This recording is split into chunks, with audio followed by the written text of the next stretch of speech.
जय हिंद।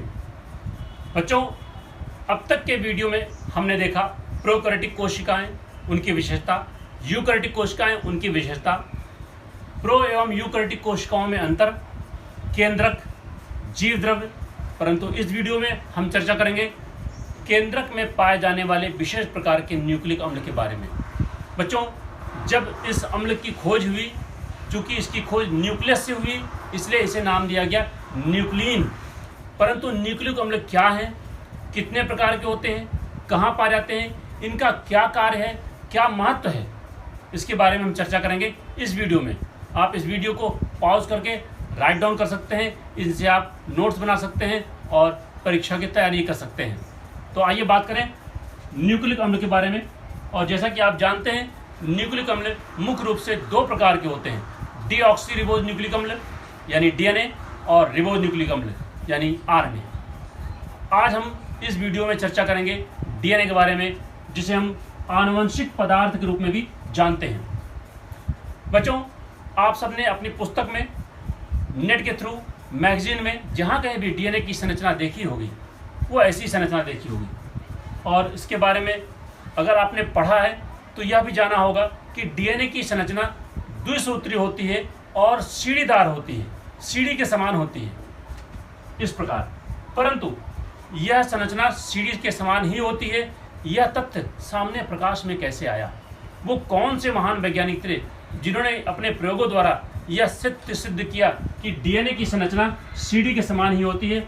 हम जरा इनके बारे में थोड़ी सी चर्चा कर लें कि डीएनए की संरचना सीढ़ीदार क्यों होती है, इसके पीछे क्या तथ्य है। बच्चों, सर्वप्रथम जॉन्स फ्रेडरिक मिशर नामक वैज्ञानिक ने न्यूक्लिक अम्ल को केंद्रक से खोजा, परंतु उस समय वे उसका नाम न दे पाए और यह खोज उन्होंने की वर्ष 1868 में, जबकि इसे न्यूक्लिक अम्ल का नाम 1889 में दिया गया अल्टमान के द्वारा।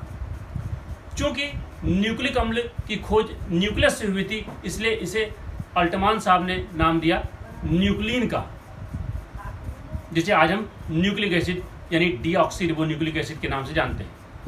बाद में 1909 में जॉनसन नामक वैज्ञानिक ने डीएनए के छोटे से खंड को जीन शब्द से उल्लेखित किया। इस प्रकार डीएनए से संबंधित जो विभिन्न प्रकार के खोज हैं, उनका हिस्टोरिकल बैकग्राउंड है, उसके बारे में भी हम चर्चा एक वीडियो में करेंगे। यहाँ पर हम जानें कि डीएनए का आणविक संरचना का जो सीढ़ीदार मॉडल है, वो हमारे सामने कैसे आया, कैसे वो प्रस्तुत किया गया, किन महान वैज्ञानिकों ने प्रस्तुत किया। प्रायः डीएनए द्विसूत्री होता है, परंतु 5x174 कोलिफेज एवं ई कोलिफेज, इनमें पाया जाने वाला डीएनए वो चार महान वैज्ञानिक होता है। एक सूत्री स्क्रीन पर है, वाटसन, क्रिक, फ्रैंकलिन और विल्किंस। परंतु कहीं भी उस पांचवें महान वैज्ञानिक का जिक्र नहीं आता। इन चार महान वैज्ञानिकों को नोबेल प्राइज मिला, फिर भी सामान्य रूप से हम यही कहते हैं कि डीएनए की संरचना वाटसन एवं क्रिक ने दिया, और इसे कहा भी जाता है वाटसन एंड क्रिक मॉडल। कहीं भी फ्रैंकलिन और विल्किंस का भी नाम प्रायः नहीं आता। तो बच्चों, ये सूक्ष्म इतिहास था, ब्रीफ हिस्ट्री थी डीएनए की आणविक संरचना के प्रस्तुतिकरण के पीछे किन महान वैज्ञानिकों ने क्या कार्य किया। अब देखें, यही वो संरचना है जिसे प्रस्तुत किया गया था आणविक संरचना के रूप में, ladder like model of molecular structure of DNA के रूप में। आप देख रहे हैं कि इस संरचना में दो सूत्र हैं, दो सूत्र दिख रहे हैं, इन्हें कहते हैं पॉली न्यूक्लियोटाइड चेन। और ये दोनों चेन, ऐसी दो श्रृंखलाएं होती हैं, दोनों आपस में रस्सी के समान लिपटी होती है। कैसे लिपटी होती हैं, देखिए। जैसे कि मान लीजिए ये तार है बच्चों, ये रस्सी के समान किस प्रकार लिपटी होती है और दो सूत्रों से बनी होती है। ये देखें, समान तार ये हमने लिया और जैसे रस्सी के समान ये लिपट जाती हैं, इस प्रकार ये डीएनए संरचना लिपटी होती है। और ये केवल लिपटी ही नहीं होती, बल्कि लिपटने के पश्चात एक मुख्य अक्ष के चारों ओर घूमी होती है। परंतु यह मुख्य अक्ष नहीं होता, काल्पनिक होता है। बच्चों, काल्पनिक अक्ष क्या है? आइए चर्चा करें एक छोटे से उदाहरण के द्वारा। जैसे कि मैंने पहले बताया कि ये दो तार हैं और ये रस्सी के समान आपस में लिपटे हुए हैं। यदि मैं इस पेन के चारों ओर इसे इस प्रकार लिपटा दूं, इस प्रकार आप देखें, इस प्रकार लिपटाने के बाद ये कहा जा सकता है कि ये जो दो तार हैं ये एक पेन के चारों ओर लिपटे हुए हैं, चक्राकार क्रम में घूमे हुए हैं, कुंडलाकार क्रम में घूमे हुए हैं। तो पेन, ये जो कलम बीच में दिख रही है आपको, ये क्या है? इसके एक मुख्य अक्ष का कार्य कर रहा है, जिसके चारों ओर ये तार घुमा हुआ है। परंतु यदि ये मुख्य अक्ष निकाल दिया जाए, ये पेन निकल जाए, तो भी तार का जो घुमाव है एज इट इज है, जैसा था वैसा ही है। परंतु क्या अब इसके बीच में मुख्य अक्ष है? नहीं। तो फिर इसे हम क्या कहेंगे? इसे हम कहेंगे यह तार एक काल्पनिक मुख्य अक्ष के चारों ओर कुंडलाकार क्रम में लिपटा हुआ है। उसी प्रकार से बच्चों, डीएनए में कोई भी मुख्य अक्ष नहीं होता, डीएनए में कोई मुख्य अक्ष नहीं होता, इसके बीच में कोई मुख्य अक्ष नहीं होता, परंतु ये दोनों सूत्र उसके चारों ओर लिपटे होते हैं। तो अर्थात वह अक्ष क्या है? काल्पनिक अक्ष है, हाइपोथेटिकल एक्सिस है, इमेजिनरी एक्सिस है। तो हमने जाना कि डीएनए का एक अणु दो सूत्रों से मिलकर बना होता है और प्रत्येक सूत्र कहलाता है पॉलीन्यूक्लियोटाइड चेन। दोनों चेन एक काल्पनिक अक्ष के चारों ओर कुंडलाकार क्रम में घूमे होते हैं, हेलिक्स बनाते हैं, परस्पर रस्सी के समान लिपटे होते हैं और इमेजिनरी एक्सिस के चारों ओर ये हेलिक्स बनाते हैं। आप देखें, वर्ष 1953 में इन चार महान वैज्ञानिकों ने डीएनए की आणविक संरचना का सीढ़ीदार मॉडल प्रस्तुत किया, जिसके लिए इन्हें नोबेल पुरस्कार दिया गया। और इस सीढ़ीदार मॉडल में क्या देखा गया कि दो पॉलीन्यूक्लियोटाइड श्रृंखलाएं हैं, दो पॉलीन्यूक्लियोटाइड श्रृंखलाएं हैं जो आपस में रस्सी के समान लिपटी होती हैं और लिपटने के बाद एक मुख्य अक्ष के चारों ओर भी लिपटी होती हैं। चूंकि ये सीढ़ीदार समान संरचनाएं होती हैं, तो सीढ़ी में दो भुजाएं होती हैं।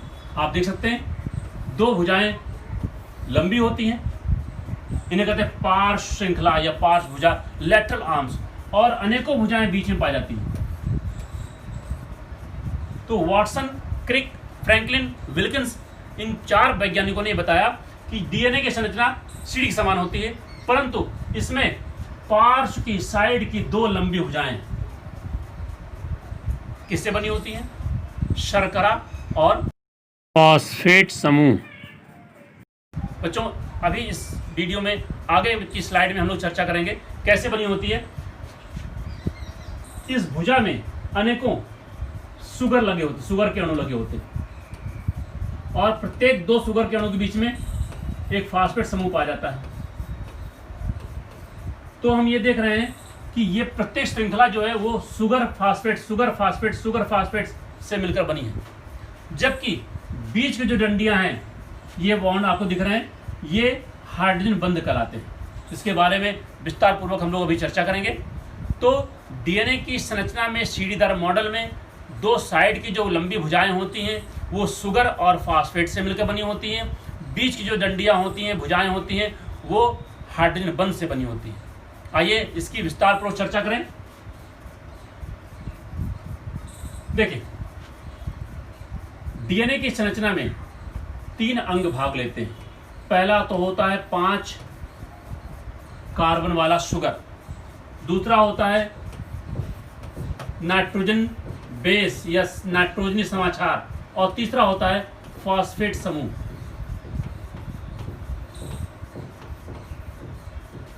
ये तीनों किस प्रकार से मिल करके क्या बनाते हैं, हम चर्चा करेंगे। अभी हम लोगों ने देखा डीएनए की संरचना सीढ़ी के समान होती इस प्रकार,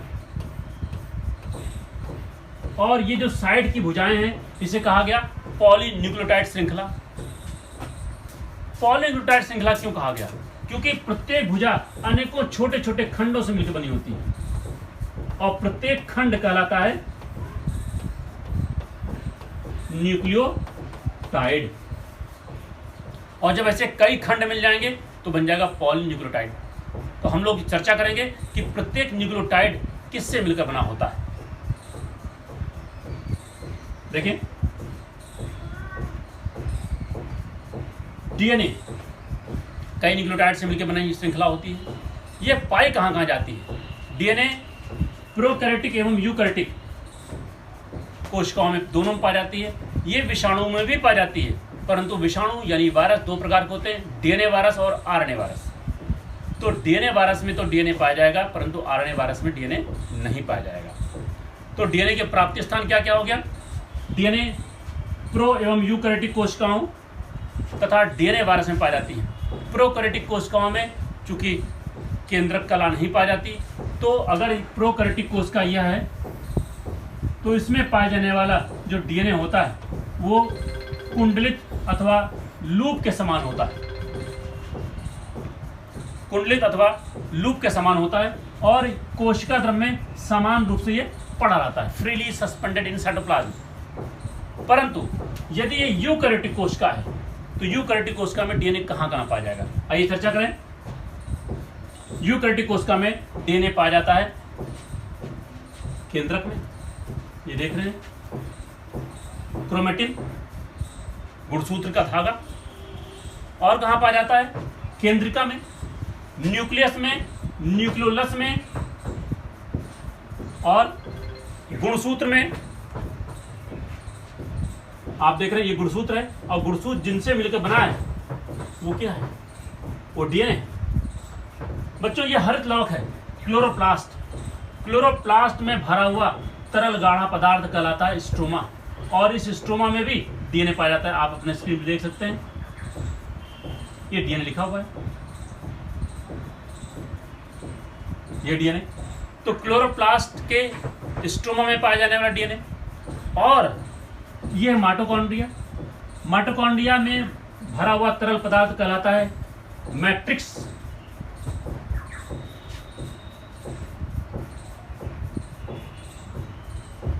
माइटोकॉन्ड्रिया में भरा हुआ तरल पदार्थ कहलाता है मैट्रिक्स, और उस मैट्रिक्स में भी डीएनए पाया जाता है। ये देखिए, ये जो पर्पल कलर का बन रहा है धागे नुमा संरचना, ये क्या है? डीएनए है। तो इस प्रकार से हम लोगों ने जाना डीएनए के प्राप्ति स्थान के बारे में। केंद्रक का द्रव, केंद्रिका, माइटोकॉन्ड्रिया का मैट्रिक्स, हरित लवक का स्ट्रोमा और गुणसूत्र। हरित लवक के स्ट्रोमा में पाया जाने वाला जो डीएनए है उसे कहते हैं प्लास्टोजीन, और माइटोकॉन्ड्रिया के मैट्रिक्स में पाया जाने वाला जो डीएनए है उसे कहते हैं कॉन्ड्रियोजिन। तो इस प्रकार प्रोकैरियोटिक कोशिकाओं में फ्रीली सस्पेंडेड होता है, स्वतंत्र रूप से पाया जाता है, परंतु यूकैरियोटिक कोशिकाओं में ये कई स्थानों पर पाया जाता है। थोड़ी सी संरचना के बारे में डिस्कस करें। बच्चों इस स्लाइड को पॉज करके आप नोट डाउन कर सकते हैं। डीएनए एक कुंडलित द्विसूत्री संरचना होती है जिसमें दो सूत्र परस्पर रस्सी समान लिपटे हुए होते हैं। जैसा कि अभी हमने एक छोटे से प्रयोग द्वारा बताया, रस्सी समान लिपटे होते हैं। वो जो सूत्र हैं वो कहलाते हैं पॉलीन्यूक्लियोटाइड श्रृंखला, और रस्सी समान लिपटने के पश्चात वे आपस में एक काल्पनिक अक्ष के चारों ओर कुंडलाकार क्रम में इस प्रकार घूमे हुए होते हैं, परंतु वह अक्ष नहीं होता। और पॉलीन्यूक्लियोटाइड श्रृंखलाएं जो होती हैं वो अनेकों छोटी छोटी इकाइयों से मिलकर बनी होती हैं, और उन छोटी इकाई को कहते हैं न्यूक्लियोटाइड, जिसके बारे में अभी हम लोगों ने इसके पिछले स्लाइड में चर्चा की। अब प्रत्येक न्यूक्लियोटाइड की श्रृंखला या प्रत्येक न्यूक्लियोटाइड की संरचना कैसे होती है, किन किन कंपोनेंट से मिलकर बने होते हैं, आइए चर्चा करें। प्रत्येक न्यूक्लियोटाइड, देखिए न्यूक्लियोटाइड में क्या क्या चीज़ें होती हैं। सबसे पहला जो कंपोनेंट है, सबसे पहला जो घटक है वो 5 कार्बन से मिलकर बना हुआ एक शर्करा है, जिसे हम कहते हैं पेंटोस शुगर या डीऑक्सीरिबोस शुगर। दूसरा जो कंपोनेंट है वो है नाइट्रोजनी समाचार, नाइट्रोजन बेस। और नाइट्रोजन समाचार जो होते हैं वो मुख्य रूप से 2 प्रकार के होते हैं। कौन कौन से होते हैं? पहला समाचार होता है प्यूरिन और दूसरा होता है पिरिमिडिन। प्यूरिन भी 2 प्रकार का होता है। प्यूरिन 2 प्रकार के होते हैं, एडेनिन, ग्वानिन इसे हम ए से और इसे हम जी से प्रदर्शित करते हैं। जबकि पिरिमिडिन भी दो प्रकार का होता है, साइटोसिन और दूसरा है थायमिन। साइटोसिन को सी के द्वारा और थायमिन को टी के द्वारा प्रदर्शित किया जाता है। और तीसरा जो इसका घटक है वो क्या है, फास्फेट समूह, जिसे हम पी द्वारा प्रदर्शित करते हैं। कुछ पुस्तकों में शुगर के लिए एस का इस्तेमाल होता है, जबकि डीऑक्सीरिबोज शुगर है, इसलिए कुछ पुस्तक में डी का भी इस्तेमाल किया जाता है। यह एक सिंबल है, आप जिस सुविधा से जैसे चाहें आप यूज कर सकते हैं। आइए बात करें कि किस प्रकार इन तीन कंपोनेंट, तीन घटकों के द्वारा न्यूक्लियोटाइड का निर्माण होता है। न्यूक्लियोटाइड सबसे पहला यौगिक जो है वो पंच कार्बनी शर्करा है, 5 कार्बन की शर्करा। परंतु बच्चों 5 कार्बन तो पाए जाते हैं, लेकिन यह एक चक्रीय यौगिक है, पेंटागोनल पंच कार्बनी शर्करा है। लेकिन इनके साइकिल, इनका चक्र कार्बन से ही मिलकर नहीं बना होता।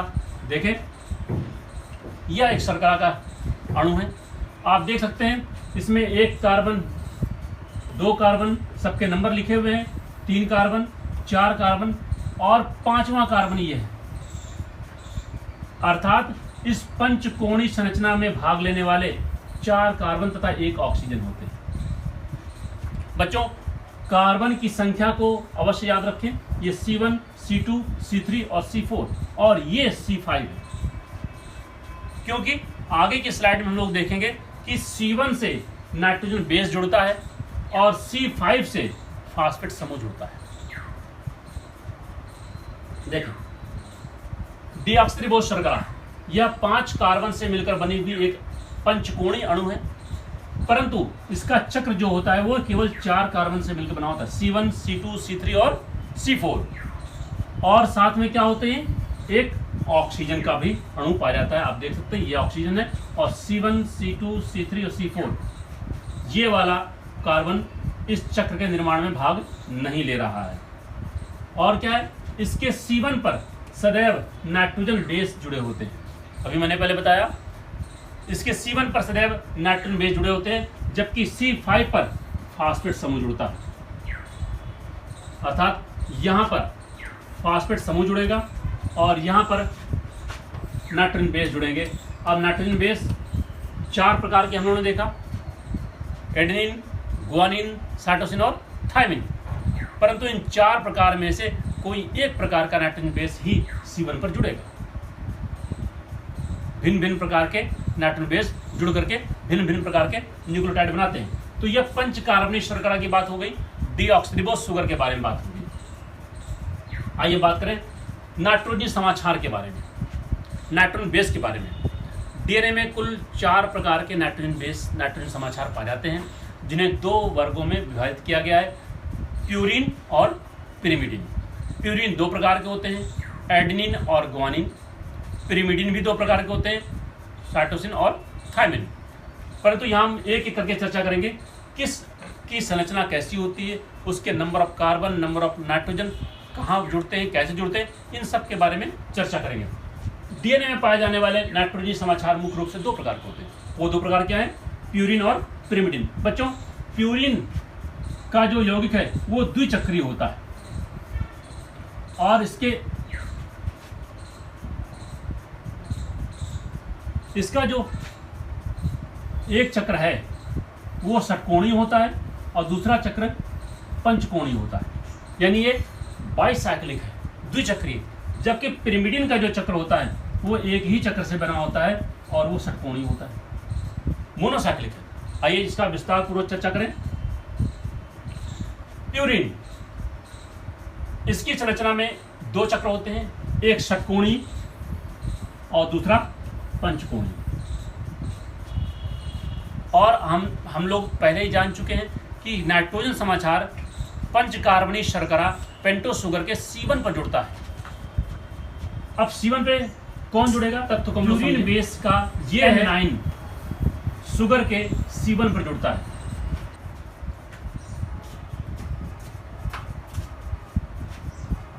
ये है पिरिमिडिन, ये है प्यूरिन। आगे की स्लाइड खुल गई थी। ये प्यूरिन, और प्यूरिन में दो प्रकार के बेस होते हैं, एडेनिन और गुआनिन। आप देख रहे हैं इसके चक्र में नाइट्रोजन भी भाग ले रहे हैं और नाइट्रोजन की संख्या लिखी हुई है, ये है N9। इसमें दो चक्र हैं, षटकोणीय चक्र और पंचकोणीय चक्र। तो प्यूरिन बेस द्विचक्रीय यौगिक होता है जिसमें एक चक्र षटकोणीय, दूसरा पंचकोणीय होता है। पंचकोणीय चक्र वाले में जो नाइट्रोजन पाया जाता है N9 नंबर का, 90 नंबर का जो नाइट्रोजन है वो ही शुगर से जुड़ेगा। अर्थात यदि ये मैंने बनाया शुगर का अणु और यहाँ पर आप जानते हैं C1, C2, C3, C4 और यहाँ पर C5, और मैंने पहले बताया था कि नाइट्रोजन समाचार सदैव C1 पर जुड़ता है, तो यहाँ पर जुड़े कौन? N9। तो प्यूरिन बेस के जो बेस होते हैं, एडेनिन हो चाहे ग्वानिन हो, ये अपने N9 पर शुगर के C1 पर जुड़ते हैं। आइए देखें अगले, पिरिमिडिन। यह एक चक्रीय होता है और एक चक्र कैसा होता है? षटकोणीय होता है, इस प्रकार। और यहां पर जो नाइट्रोजन होता है वो N1 नंबर का, नंबर 1 का नाइट्रोजन होता है और यहीं पर ये जुड़ जाता है किससे? शुगर के अणु से। ये C1 नंबर है। देखें ये एक चक्रीय नाइट्रोजनी समाचार है। इसकी संरचना में षटकोणीय चक्र होता है और इसका N1 शुगर के C1 पे जुड़ता है। आप देखिए इसका N1 शुगर के C1 पे जुड़ता है और ये भी दो प्रकार के होते हैं, साइटोसिन और थायमिन। देखिए ये N1 है और शुगर से जुड़ रहा है, यहाँ पर भी N1 है और ये शुगर से जुड़ रहे हैं।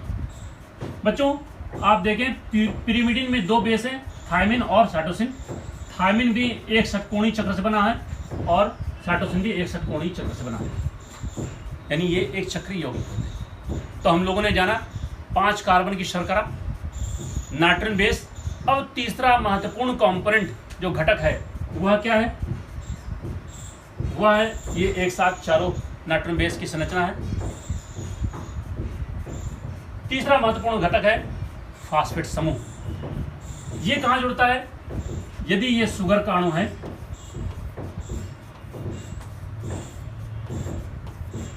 तो 1, 2, 3, 4 और ये हो गया C5, तो C5 से फास्फेट समूह जुड़ेगा। ठीक है, यह सदैव शर्करा के C5 से जुड़ते हैं, परंतु जब कभी ऐसी दो श्रृंखलाएं आपस में जुड़ जाती हैं, अर्थात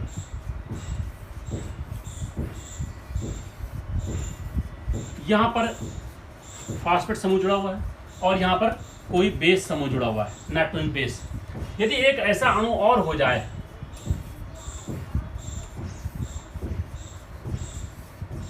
यहां पर बेस है, यहां पर फास्फेट है, ये शर्करा का अणु है, ये एक अणु है, ये एक अणु है। यदि एक अणु, दो अणु अगर ऐसे हो जाए तो प्रत्येक फास्फेट अपने शर्करा के C5 पे जुड़ा होता है, परंतु अपने निकट स्थित अन्य शुगर के यहाँ पर जुड़ा होता है। तो बच्चों ये किस नंबर का कार्बन है? आप देखें C1, C2, तो ये क्या हो गया? C3। अर्थात प्रत्येक फास्फेट अपने शर्करा के C5 पर जुड़ता है, जबकि निकट स्थित अन्य शर्करा के C3 पर जुड़ता है। और तब यह जो बंध बनेगा, इस बंध का नाम होगा फास्फोडाइईस्टर बॉन्ड। ये तो एक शर्करा का फास्फेट दूसरी शर्करा के C3 पर जुड़ करके फास्फोडाइईस्टर बॉन्ड बना लेता है। बच्चों हम लोगों ने जाना कि डीएनए के न्यूक्लियोटाइड में कौन कौन से कंपोनेंट्स भाग लेते हैं। डीएनए के अणु दो सूत्र से बने होते हैं, दोनों सूत्रों को पॉलीन्यूक्लियोटाइड श्रृंखला कहते हैं, जो रस्सी के समान लिपटे हुए होते हैं, एक मुख्य अक्ष के चारों ओर, काल्पनिक अक्ष के चारों ओर चक्राकार क्रम में घूमे होते हैं। दोनों पॉलीन्यूक्लियोटाइड श्रृंखलाएं एक दूसरे की संपूरक होती हैं, विपरीत दिश समांतर होती हैं तथा अनेकों छोटे छोटे खंडों से मिलकर बनी होती हैं, जिन्हें कहते हैं न्यूक्लियोटाइड। और प्रत्येक न्यूक्लियोटाइड 3 कंपोनेंट से बने होते हैं। पंचकार्बनी शर्करा पेंटोस शुगर, जिसका नाम है डीऑक्सीरिबोस शुगर, नाइट्रोजनी बेस जो 4 प्रकार के होते हैं, एडेनिन, गुआनिन, साइटोसिन और थायमिन, और तीसरा कंपोनेंट है फास्फेट समूह। तो इस यहाँ तक हमने जाना कि न्यूक्लियोटाइड के कौन कौन से कंपोनेंट्स होते हैं। अब हम चर्चा करेंगे न्यूक्लियोटाइड की संरचना कैसे बनती है। यह फास्फेट समूह न्यूक्लियोटाइड।